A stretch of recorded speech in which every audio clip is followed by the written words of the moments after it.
Life movie cost and grow details பத்தி பார்க்கலாம். இந்த படத்தை மணிரத்னம் டைரக்ட் பண்ணியிருக்காரு. இதுல கமல்ஹாசன் ரங்கராய சக்திவேல் நாயக்கரா நடிச்சிருக்கிறாரு. சிலம்பரசன் அமரன் அப்படின்ற ரோல்ல பண்ணியிருக்காரு. த்ரிஷா கிருஷ்ணன் இந்திராணி அப்படின்ற கேரக்டர்ல நடிச்சிருக்காங்க.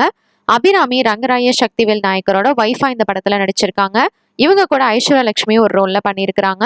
அசோக் செல்வன் போலீஸ் ஆஃபீஸரா இந்த படத்துல நடிச்சிருக்காரு. இவங்க கூட ஜோஜி ஜாஷும் ஒரு ரோல்ல நடிச்சிருக்கிறாரு. நாசர் ரங்கராய மாணிக்கவேல் நாயக்கர் என்ற ரோல்ல இந்த படத்துல நடிச்சிருக்காரு. பங்கஜ் திரிபதி ஒரு ரோல்ல நடிச்சிருக்காரு. சஞ்சனா கிருஷ்ணமூர்த்தி ரங்கராய சக்திவேல் பொன்னா இந்த படத்துல நடிச்சிருக்கிறாங்க. மகேஷ் மஞ்சக்கர் மினிஸ்டர் ரோல்ல பண்ணியிருக்கிறாரு. இவங்க கூட தனிக்கல்ல பரணி, வடிவுக்கரசி, சின்னி ஜெயந்த், வையாபுரி, பகவதி பெருமாள், பாபுராஜ், அலி ஃபசால், ரோஹித் ஷரஃப், சேட்டன், ராஜஸ்ரீ தேஷ்பாண்டே இவங்க எல்லாரும் ஒவ்வொரு ரோல்ல நடிச்சிருக்காங்க. இந்த படத்துக்கு சினிமாட்டோகிராஃபி ரவி கே சந்திரன் பண்ணியிருக்காரு. ஏஆர் ரஹ்மான் மியூசிக் கம்போஸ் பண்ணியிருக்காரு. எடிட்டிங் ஸ்ரீகர் பிரசாத் பண்ணியிருக்காரு. ராஜ்கமல் ஃபிலிம்ஸ் இன்டர்நேஷனல் ப்ரொடியூஸ் பண்ணியிருக்காங்க. ரெட் ஜெயின் மூவிஸ் டிஸ்ட்ரிபியூட் பண்ணியிருக்காங்க.